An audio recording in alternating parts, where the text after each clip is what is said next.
Naalala mo ba ng mga bata pa tayo?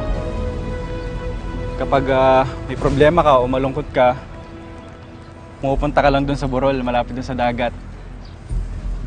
Sabi mo kasi, dun ka lang nakakita ng katahimikan eh. Tsaka dun lang napapawi lahat ng sakit, lungkot na nararamdaman mo.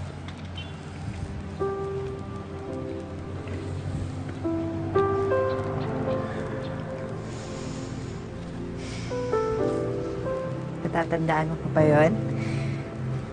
Siyempre naman. Best friend mo ako eh.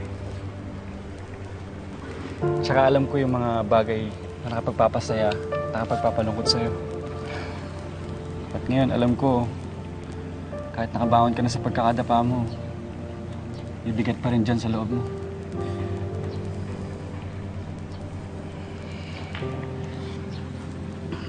Destiny, gusto ko kahit sandali matanggal yung bigat na nararamdaman mo ngayon. Pikit mo yung mga mata mo. Gusto ko isipin mo muna lahat na masasayang alaala sa buhay mo.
Parati mo iisipin na sa lahat ng pagkakataong masaya ka, yun yung mga oras na nagpakatotoo ka sa sarili mo.